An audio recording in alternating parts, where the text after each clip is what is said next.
Hello, my name is Wesley Fish. I'm a senior majoring in animation and game art at Mecca, and this is my thesis presentation where I'll go over my process of the creation of my film, Stella. In late 2019, during my junior year at Mecca, I delved into character design and storyboarding since it was a big area of interest for me. During this time, I created the first iteration of a small alien kid who I named Stella. Then, in the summer of 2020, I started to think about what I would do for my thesis. I definitely knew I wanted to make a 2D animated film, but I wasn't sure what the subject would be, or what story I would tell.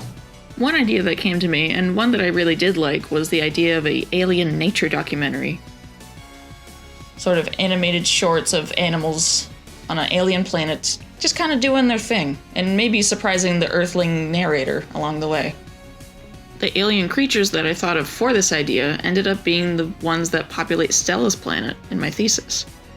I decided, once school had started, that I would make a short film about Stella's revised story, a brief introduction into a world I had spent more time developing and felt better about sharing with a larger audience. After more thinking, I decided that the final film would be a 2-minute sequence of Stella crossing her planet looking for her siblings.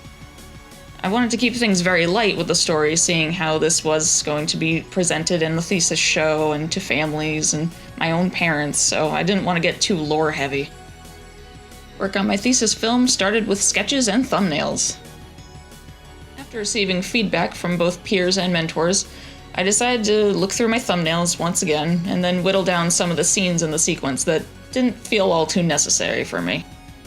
The storyboard process involved adding more detail to certain scenes, like the position of the characters and the expression on their faces, as well as detailing out the sequence of events that would happen.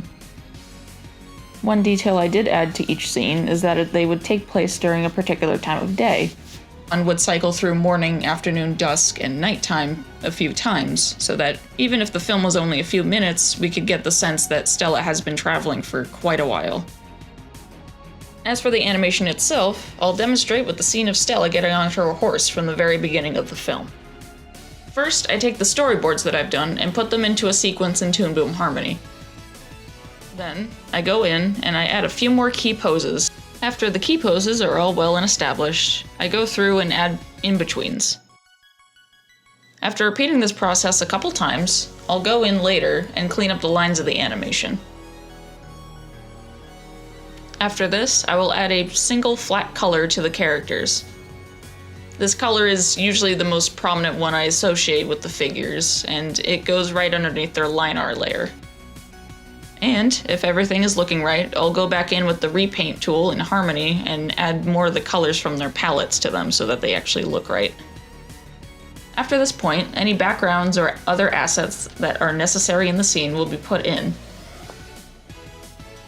After everything is checked and it's all looking good, I make sure that the layers I need are turned on, the ones I don't need are turned off, the frame rate is consistent with what I've been animating at, and I export the scene in a classic 1920 by 1080 ratio. Through making Stella, I've created a story that I'm very invested in at this point, and I plan to continue after I've graduated. I've also gained a better understanding of the animation process from a very personal standpoint, from storyboarding and thumbnails to coloring and cleanup. All in all, this project is the biggest one that I've taken on so far, and I'll forever be grateful for the experience I've had creating it.